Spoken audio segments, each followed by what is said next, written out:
అధ్యాయం 31 నుంచి 38 వరకు క్రీస్తు ప్రేమ నుండి మనల్ని ఎడబాపు వాడేవాడు అంటే క్రీస్తు ప్రేమ మనకు అంతిమ విజయాన్ని చేకూరుస్తుంది. దేవుని ప్రేమ మనలను అంతిమ విజయాన్ని చేకూరుస్తుంది. అంటే దేవుడు మన పక్షంగా ఉండగా ఈ లోకంలో మన యొక్క విరోధి ఎవరనంటే సాతాను. మన జీవితంలో మనల్ని శోధించి, మనల్ని వేధించి, మనల్ని ఇబ్బందులకు గురి చేసి, మనల్ని ఆపదల్లో పడవేసి, అపాయకరమైన స్థితిలోకి నెట్టివేసి, ఇక్కడ మనము గమనిస్తే ఈ మొదటి పాఠంలో ఉన్నటువంటి కంపారిజన్ ఇక్కడ కూడా మనము జ్ఞాపకం చేసుకోవచ్చు.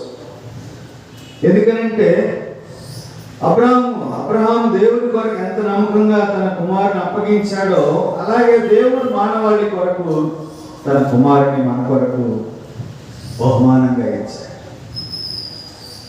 అబ్రహామును దేవుడు పిలిచినప్పుడు, తన కుమారుని ఇవ్వమని అడిగినప్పుడు, మరి దానికి శిరస్సు వంచి, తల వంచి, వెనుతిరిగి చూడకుండా, బాధపడకుండా, వేదన పడకుండా తన కుమారుని బలి ఇవ్వటానికి ఎంత సిద్ధపడ్డాడో తన హృదయాన్ని పరిశీలించినటువంటి దేవుడు తన జీవితంలో దేవుడు ఆశీర్వాదం ద్వారా దాన్ని బలపరిచాడు.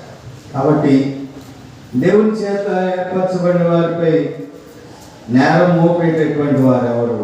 మా నేరాలన్నీ ఆయన కొట్టి మనలను ప్రేమించేటటువంటి దేవుడు, మనకు శిక్ష విధించేటటువంటి వారి భూలోకంలో దేవుడు తప్ప ఎవరు?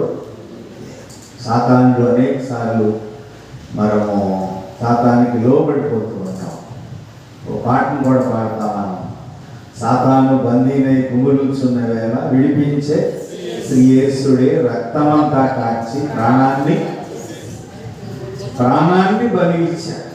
రక్తమంతా ధారపోసి మన కొరకు ఆయన తన ప్రాణాన్ని, విలువైనటువంటి ప్రాణాన్ని ఇచ్చాడు.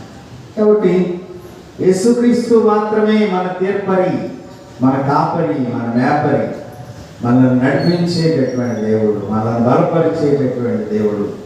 మన పక్షంగా తీర్పు తీస్తకు కాదు, కానీ మనందరికీ ఆయన రక్షణ ప్రసాదించడానికి లోకానికి వచ్చినటువంటి దేవుడిగా మనము ప్రభువుని చూడగలుగుతున్నాం. కాబట్టి క్రీస్తు ప్రేమ నుండి మనలను ఎడబాపు వారు, క్రీస్తు ప్రేమ నుండి మనలను ఎడబాపేటటువంటి వారు ఎవరూ లేరు. యోహాను సువార్త 15వ అధ్యాయంలో 13వ పాఠంలో